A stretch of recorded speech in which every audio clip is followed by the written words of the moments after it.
Quite a mountain to climb it was from ball one, as far as Bangladesh were concerned, chasing 410.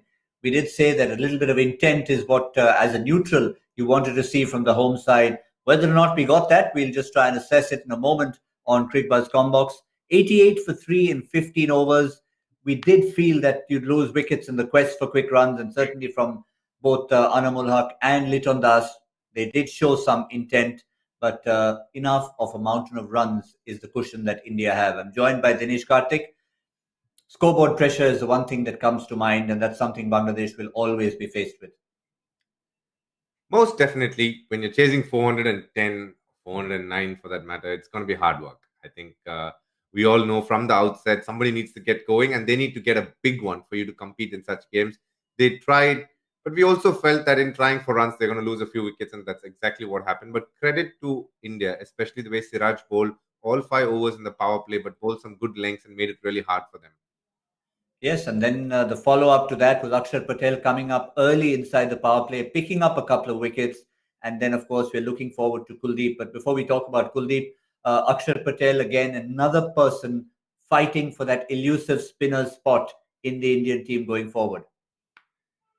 Yes, this is always going to be the case. I think, obviously, with Jadeja injured, he's got the opportunity, and there is going to be a scramble for places, more so towards the, August of next year. But for the moment, you can see there's a lot of, in many ways, there's healthy competition between Washington and Akshar. They both know probably only one of them could be there. But that's how it is in Indian cricket right now. The options are a lot. So, whenever you get an opportunity, you need to make it count. And to be fair, I think all 3 cricketers throughout their limited times that they've spent in Indian cricket, I think they've done very well. When I say 3 cricketers, I meant Akshar, Washington and Ishan Kishan, because I think he really grabbed the opportunity today with the bat. Yeah, 2 changes, remember, for Team India. One was Ishan Kishan coming in for Rohit Sharma. The other change was Deepak Chahar replaced by Kuldeep Yadav. And it's someone we've all been looking forward to, but particularly you, DK, you've been looking forward to seeing him play. Early impressions, just bowled a couple of overs so far? Solid. I think he's beaten the bat a couple of times, consistent in lengths.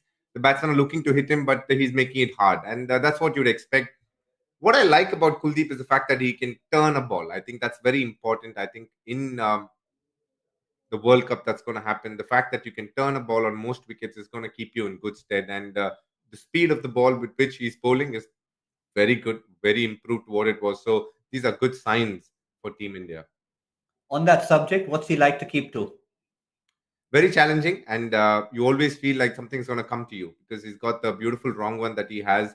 A lot of right-handers get bamboozled by that. You get a stumping, you get a small nick off, and he's always one who is looking for a wicket. So you know that there's always an opportunity around the corner.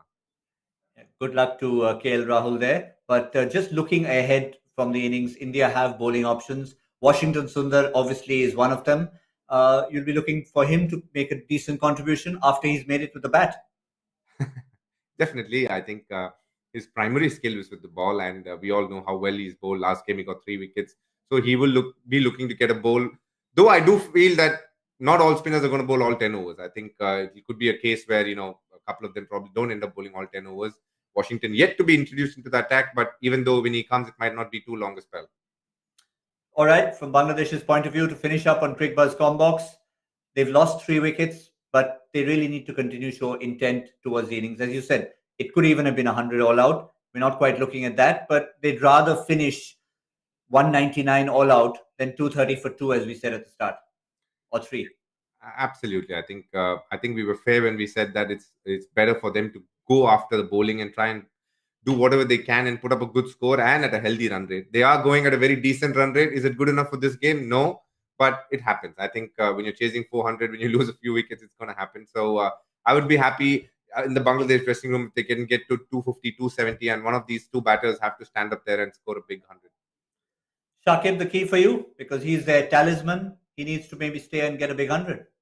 Definitely. I think Shakib is somebody who's got experience, but the way he's batted so far, he's looked to hit the ball too hard. He's played a million shots, not connected too many. So it'll be interesting to see whether he gathers momentum.